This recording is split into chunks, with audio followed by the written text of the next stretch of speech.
Hello? Hello. What's going on, dude? Hey, what's going on, bro? How you doing? Hi. Hey. Hello, everybody. Hello. Hey, man, we just got done blasting No Light Shall Penetrate, and that shit is fucking bad fucking ass, It's man. so good. Well, thank you. I guess that clears up so we can say fuck on the radio. Yes. Yeah, dude, this is fucking... Awesome. You're on Metal Devastation Radio, thank you very man. much. I'm glad everybody enjoys it. Yeah, dude. This is fucking badass, man. So tell us, well, first of all, who all do we have on the air with us right now, man? It looks like it is just myself and Wendy Jasper, our manager. Hi. I'm hoping that Thorgren, or also Chris White, comes on and joins us too. But he had some work obligations to stay by. So not sure if he's going to make it on or not. So I apologize for that. Hey, totally understandable, man. All right, so we got Chris Pisano, we got Wendy, we got Raven, and we got myself. It's a party. Well, that's a party right there. It is. We said the same thing at the same time. Bring out the gimp. Oh, hell. So why don't you guys give everybody a backstory on Bloodstained Dusk, man? Like, how did this whole thing get started, and how long have you been doing this? From the beginning, oh man. Well, since late 1998, the idea came about, and then it was into, right around early 1999 that decided, okay, I'm going to make this happen. It was right after I had got done touring with Ancient from Norway. I had the honor and the pleasure of going on the U.S. and European Mad Grandois Blood Fiends tour, and it was amazing, absolutely amazing. As soon as I got back to the States, that's when I began to put everything in motion. Not too long after that is when I met Dagus. Rest in peace, brother. We, as you know, we lost him in 2005. But he and I began working on stuff very shortly, right after we had met. And then that was, I'd say mid, 99, maybe. I suck at dates and times and all that kind of stuff. So, excuse me for that. But, it's definitely been a journey. We wrote, the very first song we ever did together was called The Infernal Praise, which is both on Thy Legions, which is considered our demo, and then Killjoy, who was he was a very close friend of mine, heard it and was like, I remember the email, it was in all caps, said, definitely fucking interested. So that's when we got on with Baphomet Records and Redstream, which neither one is around anymore. And then in 2000 is when we went back in the studio. We did our first full-length album, which is Dirge of Death Silence, which is, let's say, definitely our most popular, album out of all of them. But then again, I might be wrong. Black Faith Inquisition, which is our fourth album, that's quite a bit of, plays too, especially because we had Pest, from Gorgoroth of Pained Enslavement taking over the mic. And I forgot to mention, we had a Continuance of Evil. That was a full-length album too, but that was self-financed. completely by the band. Hell yeah, dude. And of course now, we just, came back after, Wormreich had decided to, okay, we're calling it quits for various reasons. They're all boring, so I won't bore everybody to death. But we decided, okay, it's time to bring, Stained Dusk back, and and now here we are working on, the new album, which you guys, I'm not sure how many songs you have played or whatever, because I can't hear, the show while I'm talking to you.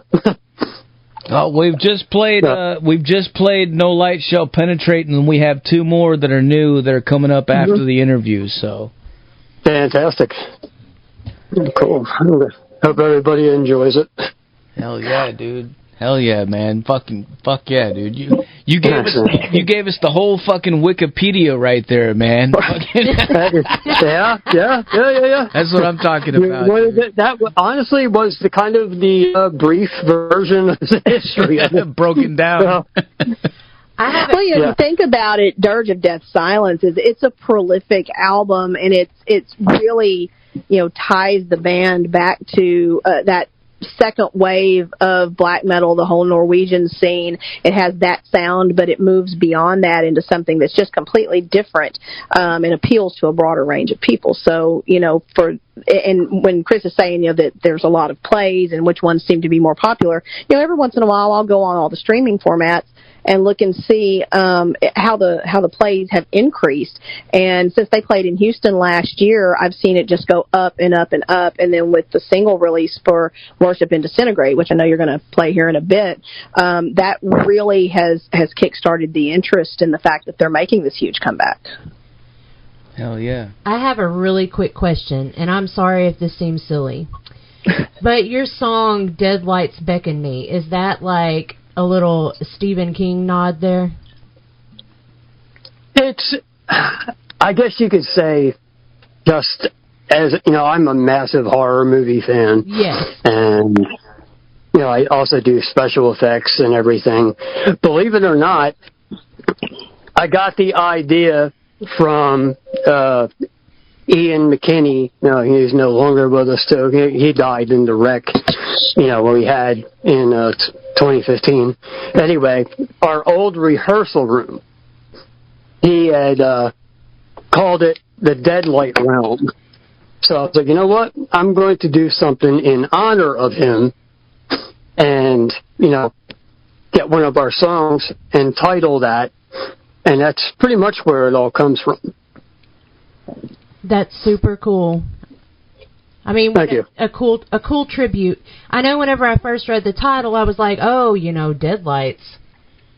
That's it, right? That's isn't that what Pennywise, like the Deadlights? You are correct. Yeah. Yes. Yeah. So I guess, I mean, it would be a tribute to, Stephen King, and then just anything involving the horror genre. Well, I love that song. Well, thank you. You're welcome. Yeah. I love playing that one live. I've only got to do it a few times. Yeah. Well, in March, big show coming up in March in Chicago, so there will be a chance to play it again. So, listeners in the Chicago area, March the 10th. That's awesome. Very much looking forward to that. What venue are you guys playing at for that one again? It changed. I think it was from Reggie's. Now it's at Cobra Lounge, which both venues are amazing. We've played there several times. I'm trying to remember how many times we played Chicago. At least 10, maybe even more. Now, if I added Wormreich in along with that, oh, man. Yeah, a good handful of times. Several handfuls. But, yeah, we love playing Chicago. They have a great scene. Mm-hmm. And amazing pizza. Yes, the pizza. One of the things that turned me on like right away, I remember I think it was last year you guys fucking submitted some stuff. I think it was for the fest, if I'm not mistaken. And Raven was telling me to come. It was me. I opened my email and I yelled upstairs at Zach. I was like, Zach, come listen to these guys. Yeah, I started listening. And I'm like, fuck, man, this is like Dimmu Borgir level fucking quality, but it's like way more evil, like fucking like Gorgoroth and fucking Watain, like fucking level of evilness, which I like. I'm like, yeah, dude, fucking turn up the notch, man. Thank you. Hell yeah. If we wanted to do it, we were going to take it, all the way and as far as we could get it, and and we wanted to appeal to, a wide spectrum of audience and everything. We absolutely love, first, second, third, fourth, fifth, however many waves there are. Our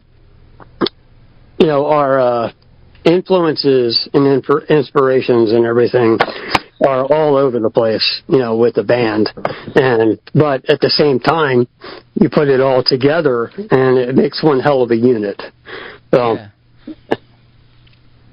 Yeah, for sure, man. Well, I mean, I'm friends with you on Facebook, dude. I see the kind of stuff that you're posting and shit. And, like, I know you're a big metalhead yourself, like, just, you're all over the place. Like, there's all kinds of different stuff that you listen to. It's not all just black metal.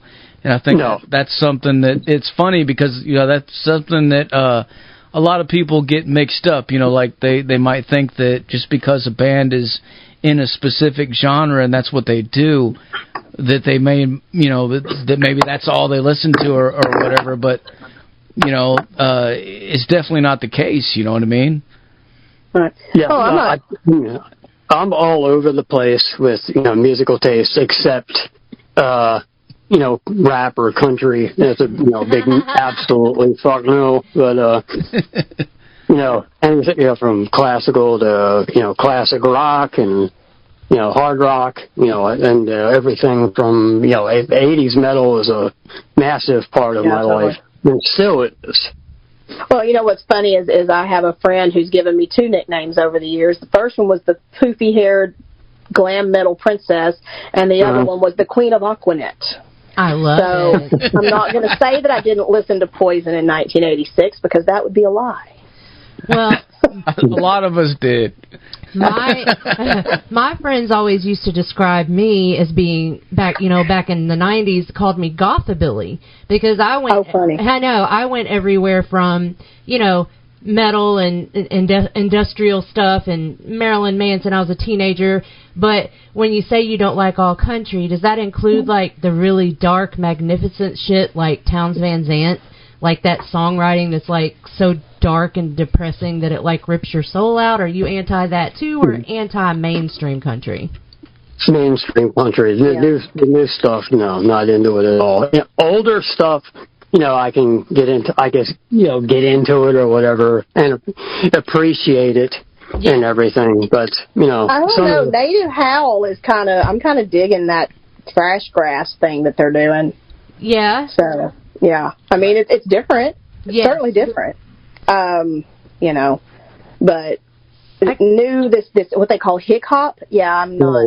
No. Well, I grew up in Nashville, and so of course I have some love for country music, but I'm all about the songwriting, and you don't get good songwriting in modern day country. It's a machine, They have a formula, and it sucks. Yep.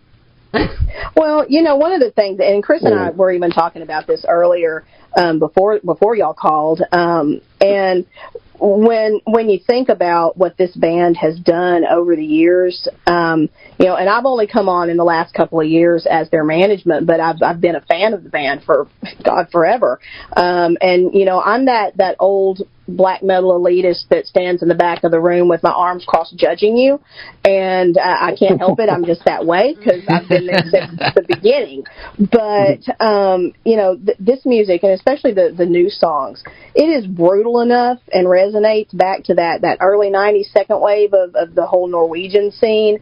And with that said, you can just completely flip the script on that, and it appeals to the person who's maybe their first interaction with black metal was that third wave, like Dimmu or Cradle of Filth, or even Carrick Angren, that symphonic wave. So it caters to the entire genre, and I've even had people that would never even have considered listening to black metal before come and say, dude, I dig this band. This is unbelievable. I want to hear more of this.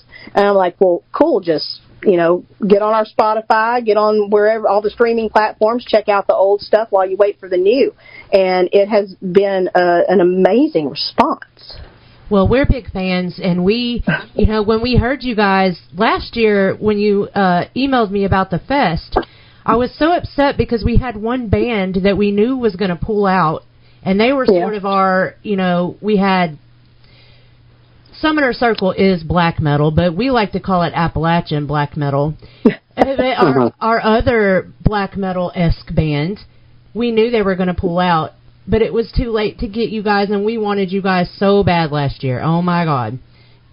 Big fan. Well, I mean, it's looking like things are going to be a go for this year. As far, I know you said you had to meet with the city council or what have you to get an approval for the venue, but I mean, I can't imagine that it didn't bring enough revenue into the area that people would want to not have it. The tourism money is a great thing.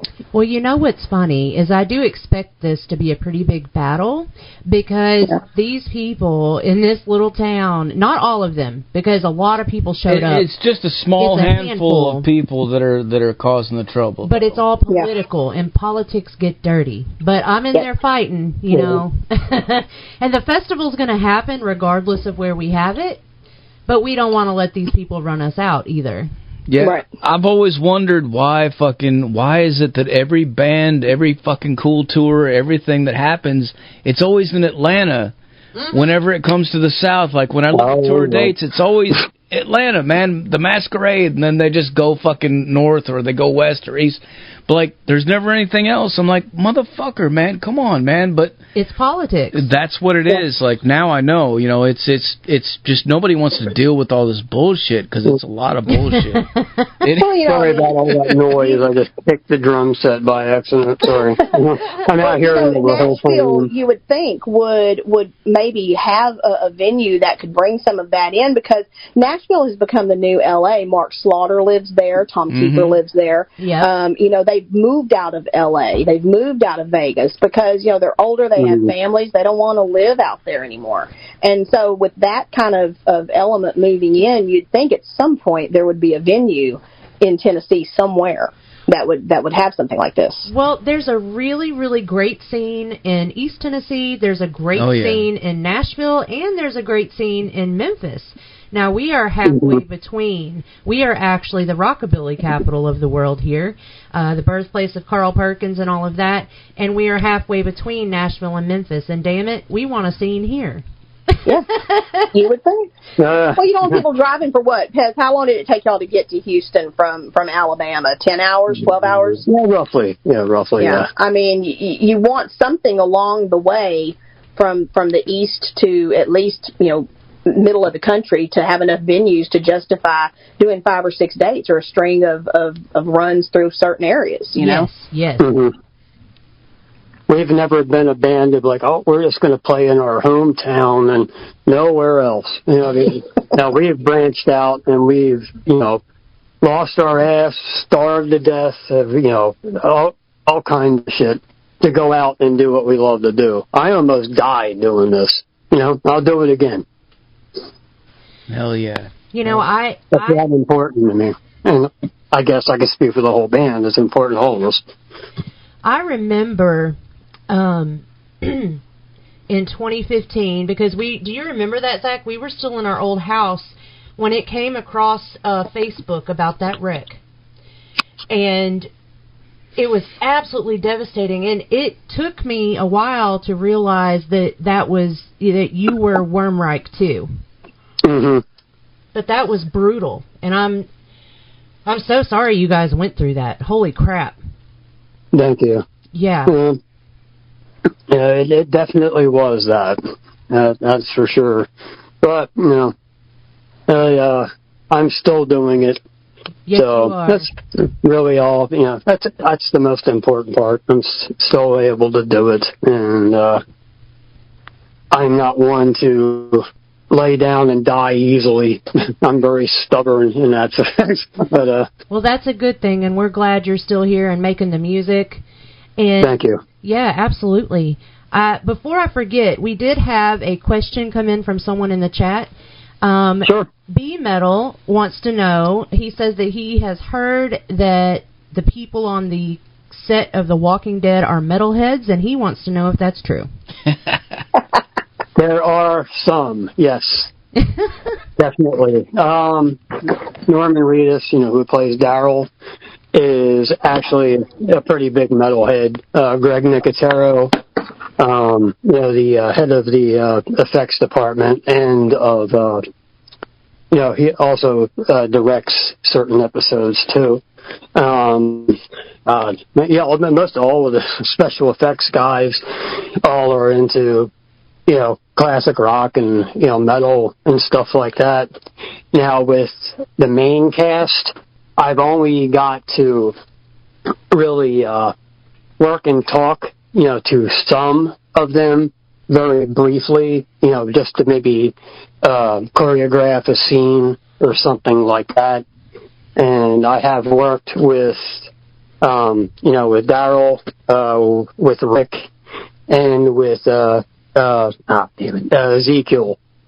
Hell yeah. And Carol. I forgot about that.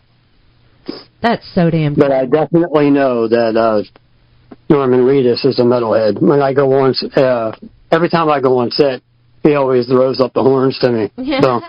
Man, those were some of my favorite characters, dude. I was obsessed with that show, dude, for years, man. Fuck. He was. And, I love horror. I'm still watching the other one, the spinoff. Yeah, he does.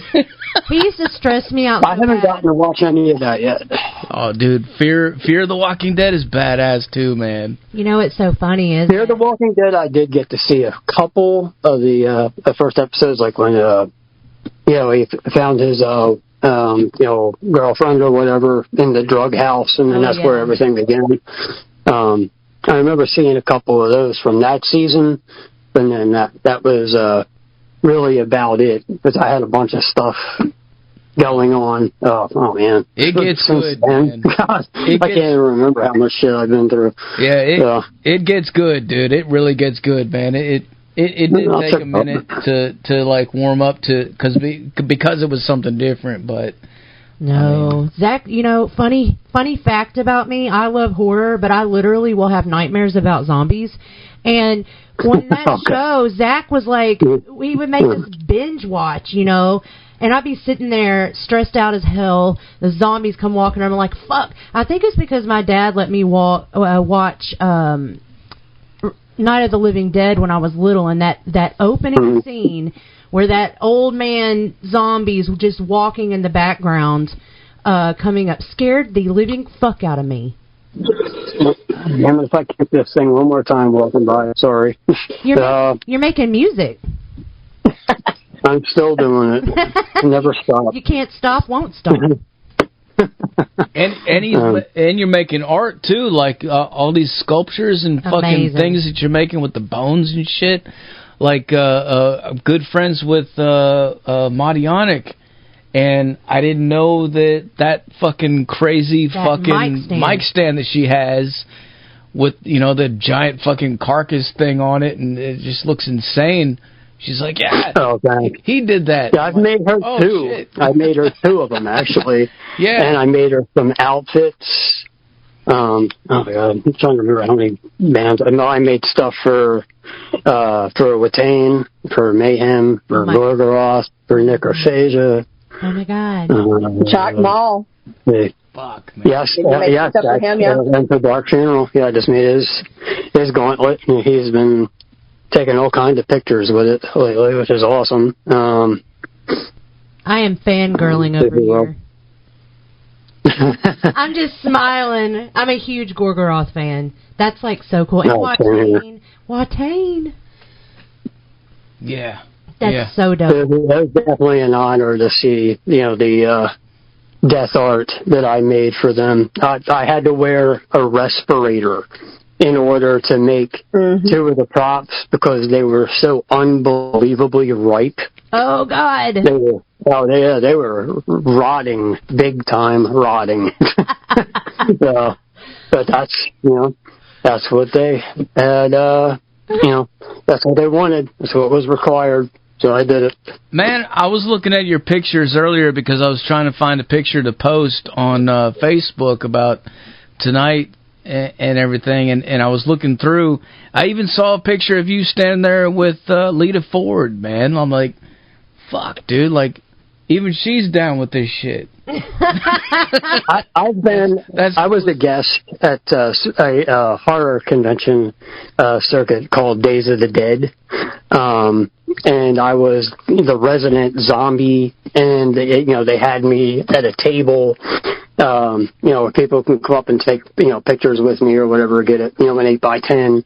Plus, I had some of my art there that I was always selling, and there's I'm trying to remember exactly how we had met, but it was pretty cool. I finally got to meet up or whatever, because I've been a fan of hers for a while. She's an amazing guitarist, and I think I just went up and I approached her, and then she looked at me, she's like, "Oh my fucking God," because I was in full zombie makeup.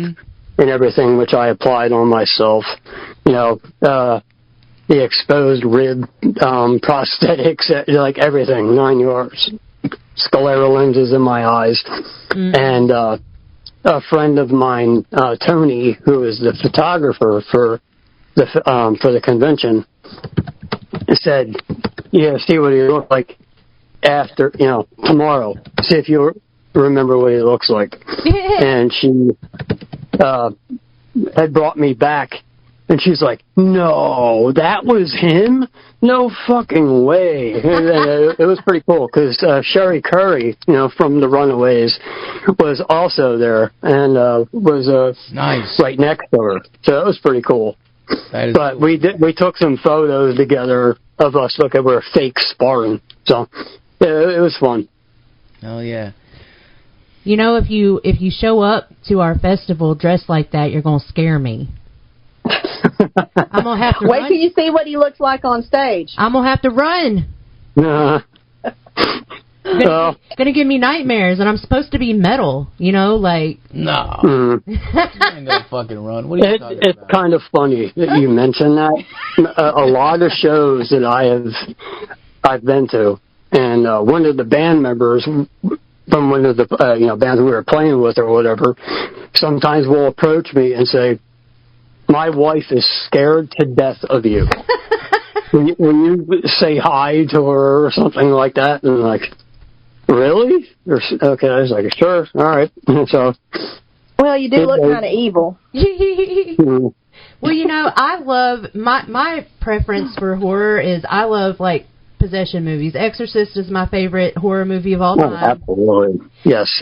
Yes, my favorite. But zombies scare the shit out of me. I usually steer clear of zombie movies because I'll have nightmares. And they're remaking that shit. No, man. don't say fuck it. Are they? Why, dude? Yeah. Why? Blasphemy. Yeah, exactly. I just seen something earlier where they're thinking about remaking Night of the Creeps and Chopping Mall too, and I'm like, oh no, no. Well, there are no original ideas anymore. I mean, it seems like everything you see is a remake, whether it's horror or anything else. It pisses me off so much. Yeah. Some things are sacred. No, all those are very, very, very sacred to me, and I don't know. I just can't believe Hollywood or whoever can't come up with at least some even one new concept that no one has thought of instead of rehashing all this shit and remake this and remake that. It's just, they're playing it safe.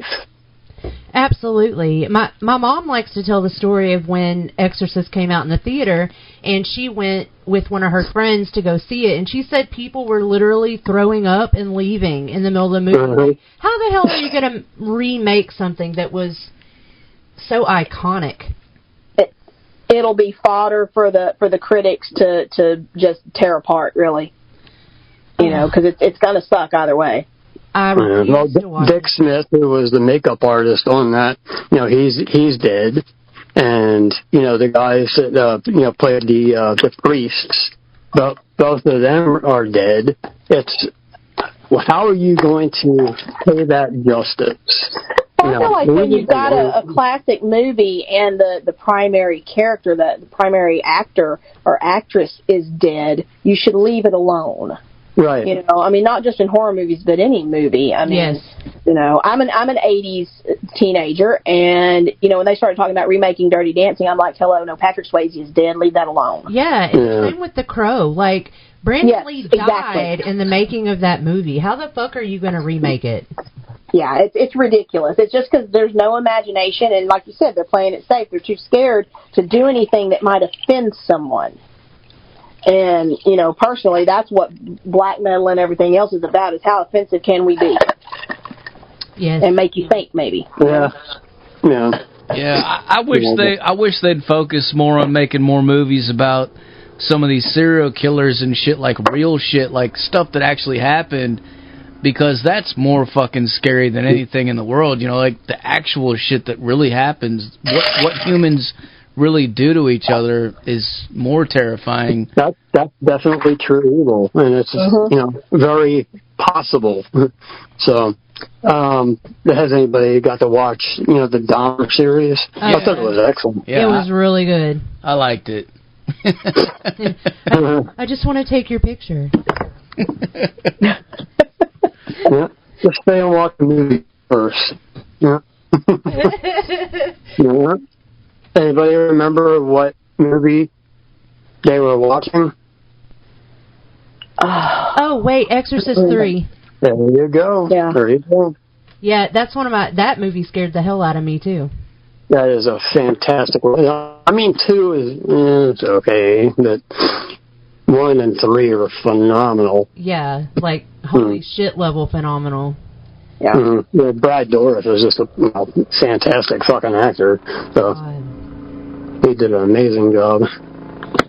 Really did. And I had always heard, and I don't know whether or not it's true, but after the original Exorcist, I heard that Linda Blair literally could not get any other acting roles because that movie was so traumatic for people. Yeah, there's definitely some truth to that. I think it was more than just her, though. Well, she got pigeonholed as just being a horror actress, too, so just about anything that came out with her in it had something relational to any, The Exorcist or some other type of horror genre. And The Omen caught a lot of shit, too. Yeah, exactly. The Omen definitely caught a lot of shit. I love those movies, too. It's a fantastic movie. Yeah. I love Rosemary's Baby. Not so much. Yeah. Remake is awful. I don't think I saw the remake. And didn't they also do like a... You're not missing anything. Didn't they do a show, too, that was like a spinoff on The Omen? Recently, I thought. I don't know. I think they did. I can't remember what it's called, but I think they did. And then they also tried to do an Exorcist television show, which I got through like half of one episode and turned it off. Yeah, that was awful. Awful. Yeah. What was it called? It was called The Exorcist. Yeah. Yeah, and it was loose. It was very loosely based. Very made for TV, or it was Netflix, I think, right? I think you can watch it on that. I don't know if they were the original broadcaster, but it didn't last beyond one season. It was horrible. It was terrible. Mm-hmm. Yeah. No, I did. What did everybody think of the Netflix I'm fucking get my tongue untied here. Texas Chainsaw Massacre. Oh my God! I won't watch it. Mm-mm. What? Wait, what? Yeah. Oh, you Yes. didn't know? Oh, yeah. It's awful. I won't watch it. I saw the preview and was like, yeah, no, that's not going to happen. We just watched the original of that just the other night, didn't we, Zach? Yeah. Gotta love the original, man. The 73 version is, that's it. Leave it alone. You know, over in Bastrop, a couple of hours from here, they turned the actual gas station where they filmed all of that into a tourist stop. Yes. John McEntee got married out there last year before. Yeah, we've eaten there. Damn it, if I kick this fucking kid one more time. I pace when I talk on the phone. I don't know why I do it, but I do. So. Well, let me ask you about your drumming and everything. Like tell us, man. Like what got you into playing the drums, and how did you get started with that? Like. I started out, I wanted to actually try guitar, but that didn't last very long. You know, I was walking down the street in one of my old neighborhoods when I lived in Jersey. Damn, I don't even remember what year it was. Many years ago. But there was a drum set in a yard sale, and I went home. You know, I got the money for it. Brought it back and set it next to one of the 80s power tower systems, if you know what I'm talking about, the monstrous multi-level stereo systems, which I still have to this day. But I sat the drum set up next to it, and I was already listening to old Judas Priest, AC/DC, Sabbath, and on and on and on, and I tried to figure out, okay, this makes that noise, that makes this noise, and, just still kind of doing that today, but not really, you get it. So you're self-taught? Yes, completely. Wow, dude, that's fucking awesome, man. With makeup, with drums, making stuff with props, all that is all just, out of my head. That's really, really cool. Thank you. I get certain things that will inspire me, and then I just go from it. Yeah, I love your work. Oh, thank you. Yeah, the music, the makeup, the props, all of it. You're badass. Zach. I still have your mirror, by the way. I know, and I keep forgetting, and I need to. That's okay. I am so sorry. I stay like, what are those memes that are like, oh, squirrel? That's me. I've got I got you. Yeah. I have so much shit going on. I can't remember shit. Don't worry about it. I've got that same issue, so no problem. We will get all that squared away soon, and hopefully if you guys come down to the festival, maybe I can get it then, and I would love it. I'll get it just hand deliver it to you. Yes. And if we get to play, this year or whenever, if you're cool with it, I set up some kind of a table, and then I can bring some of these evil props down here. See if anybody would like to get some. Oh, I'm telling you, these people will eat it up. Our vendors did so well. Oh, yeah. Like every band, every vendor was selling out all kinds of stuff. Like they were just minds blown. Like people, that's all I heard fucking all day was like, holy fuck. I'm like, yeah, I heard nothing except amazing things about of you guys fest. So thank you. Definitely very excited about the chance, the possibility of us getting to play for you. Well, it's not us. I mean, it's the people here. Like they're just starving for it. Like they really are. They never get to see anything like that. They never get to experience anything like that. And when they do, they fucking throw down. Like they are ready to eat it all up. And that's cool. And I worked really hard to hand pick all of those vendors. Based on the type of crowd that I thought would be there. We did have curiosities. Now, we didn't have anything as, macabre as the things that you make. But we did have some curiosities, some dead shit vendors, all kinds of we had that one shit. guy that makes sculptures and stuff. Smith Oddities, he does like some funny little taxidermy weird shit. I love it. Oh, cool. Yeah, you would do very well there. And plus, you got the whole Walking Dead thing going on, too. So if you do dress up like a zombie and scare me, you're probably going to have people trying to come by and have their picture with you. And maybe I'll dress up. Maybe I'll dress up for you guys or something for one of the, if we're there for several days or whatever. Chris, we ought to do a merch table that has band merch, your curiosities, and my witchcraft stuff. I love it. Make a killing. Make a killing. You would. You totally would. Like, we sold out of our T-shirts, our Fest shirts, like, within the first couple hours, and so for 10 hours, I had nothing. I won't make that mistake again. Wow. Well deserved, though. Yeah. Well, from the pictures we saw on Facebook, I don't even know. Excited is not the right word, is it, Pez? I mean, it's more than that. The fact that something like that is happening in this area. I mean, we have Hell's Heroes here in Houston, which I'm working to get them on for next year because the lineup is already solidified for this year because Christian does it a year ahead of time. But, there's not really anything else. Mm-hmm. So, so I see great things coming from your festival. I think it will grow and grow and grow until maybe even surpasses FTA, right, Faye? Mm-hmm. Yes, definitely. Yeah. Definitely. Well, it is certainly a dream, and it was very surreal being there and seeing all of that come to fruition, and we're super excited.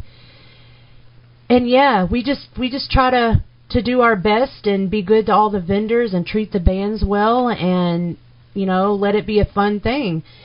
We're super excited to see it grow. Yeah. And we're excited to be, a part of it, whenever that may be. We are absolutely ready. We've worked our asses off, for this, and we're definitely ready to, come out and just fucking dominate. Fuck yeah, man. You're amazing, and of course we can't make any official announcements until the I think the deadline at the end of this month, but we do hope to announce our lineup in probably late February or early March. I think that gives us enough time to...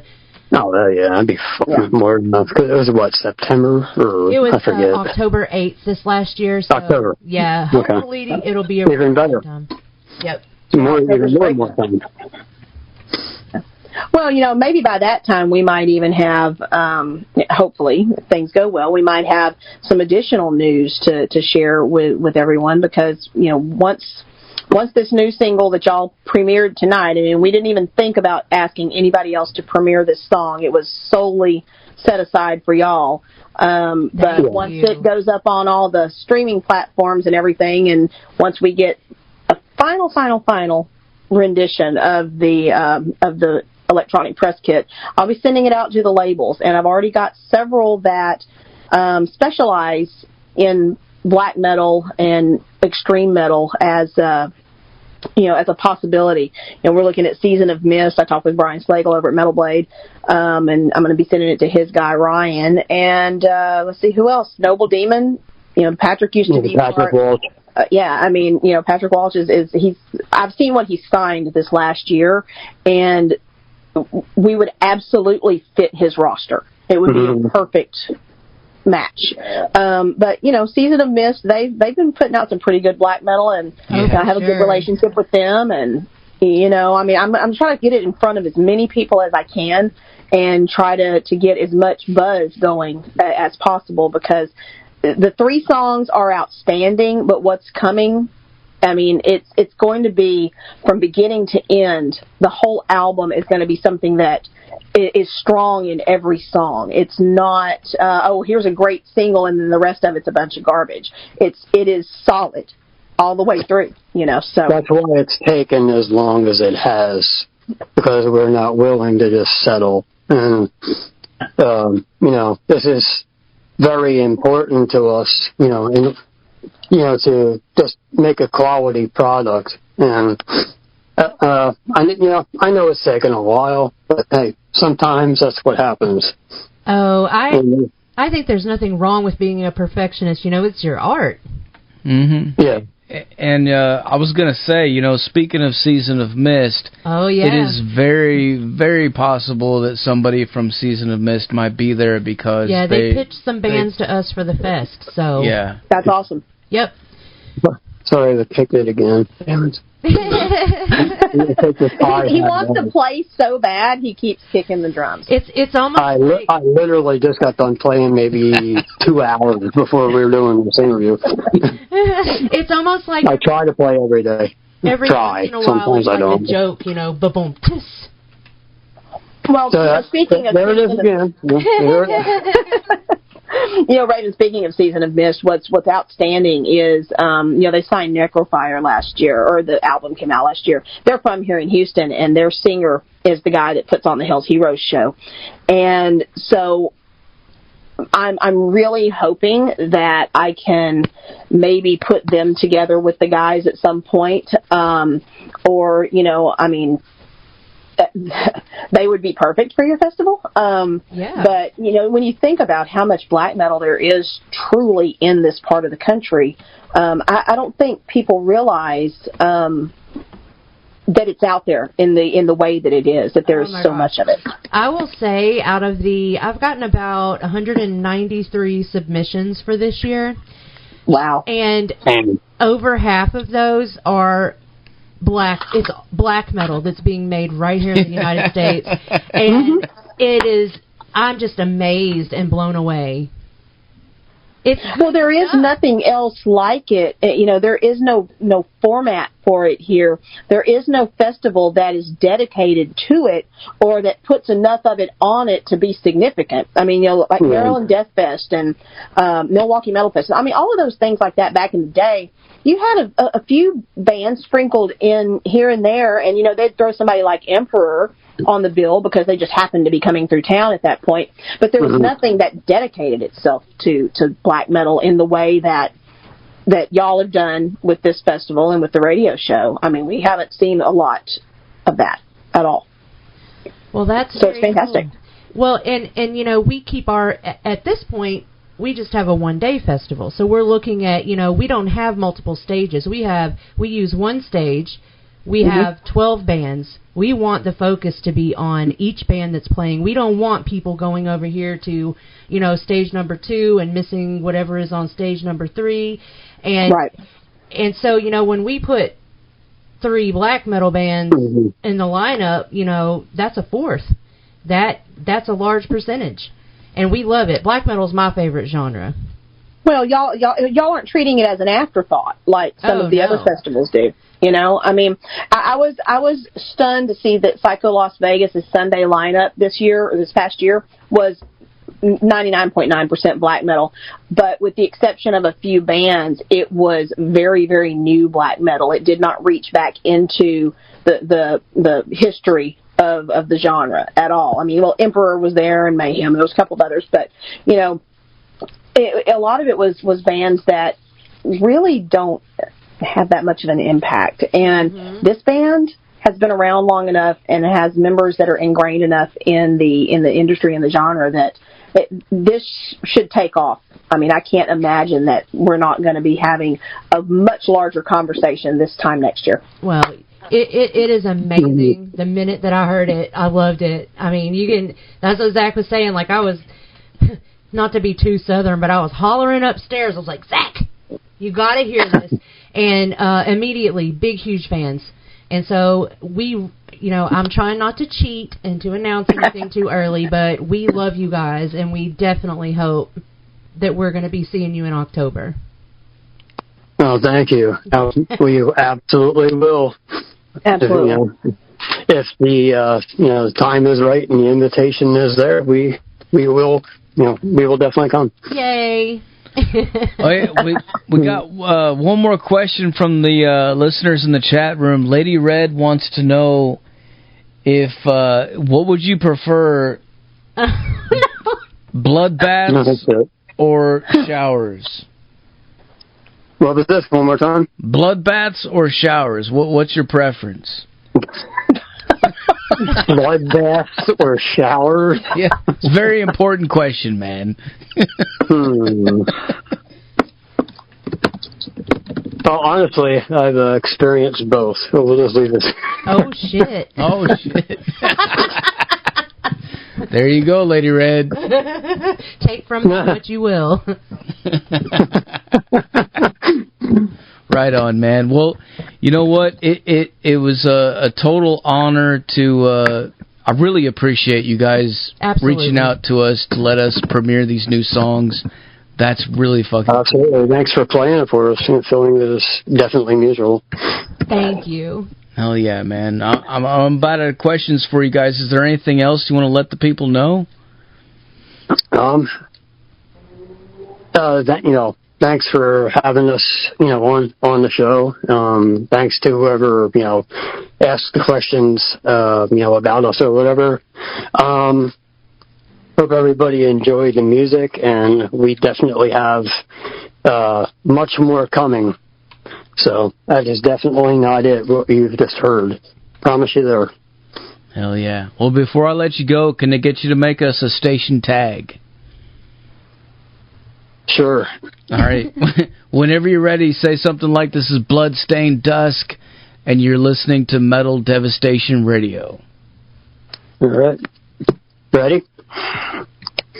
This is Bloodstained Dusk, and you're listening to Metal Devastation Radio. Fuck yeah, man. Hell yeah. Hell yeah, dude. Hell yeah. Hell yeah. Well, thank you guys so much for taking the time to talk to us tonight. We really appreciate it. Yeah, thank you for having us. It's been fantastic. Let's do it again. Yeah, it was a lot of fun. And thank you both for, having Wendy and myself on. We will. We will definitely keep in contact. Yes, it was an honor. One more time. Do it loud for us, Chris. Do it loud. All right. Kick the shit out of it. That was a hi-hat. You can't tell. Boom. The drum cage is sticking out on the legs a little bit, so every once in a while I kick it. Well, thank you, Wendy and Chris, and you guys have a fantastic Friday. Yes. Thank you so much. You too. Have a good weekend, everybody, and we'll talk again soon. Yes. Right. We look forward to talking to you guys again. I'm going to go listen to the rest of the show. I was trying to do it while we're on. I was like, damn it, I just can't. I don't have any internet out here worth a damn. So it's just buffering. I was like, fuck it. So, no. I'm guessing you're going to post a link to the entire show. And that's Yes. Yes. Everything's being recorded, man. It's all going to be uploaded tomorrow and posted every fucking where all over the fucking internet, man. Fantastic. You know how I am, dude. Oh, yeah. He never Yeah, sleeps. you guys definitely have very good coverage. But hopefully, I look forward to meeting you guys in person, though. So excited. More than anything. Yeah, it'll be a lot of fun. It'll be a lot of fun. We'll share a beer or a coffee or both or whatever. Absolutely. Awesome. Yes. All right. Well, what I'm going to do now is I'm going to blast some more brand new Bloodstained Dusk for these motherfuckers so they can go crazy, all right? Excellent. Woohoo! Yeah, let's do it. Hopefully it's good responses. Absolutely. I'm pretty sure, man. We'll talk to you guys later, all right? Guys, take care. All right. Good night. Thank you. All right, bye. There you have it, folks. Bloodstained Dusk live on the Zach Moonshine Show with Metal Devastation motherfucking radio. Like I said earlier, put your speakers in your fucking windows, put them in your front lawns, put them in your neighbor's driveway.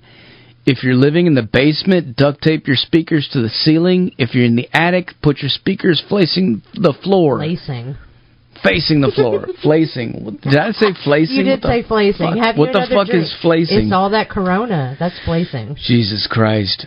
Facing the fucking floor, man. Crank it the fuck up loud as a fuck if you don't see U-Haul trucks everywhere tomorrow. What the fuck is wrong with you, man? Like, seriously. That's all it takes. Just crank it.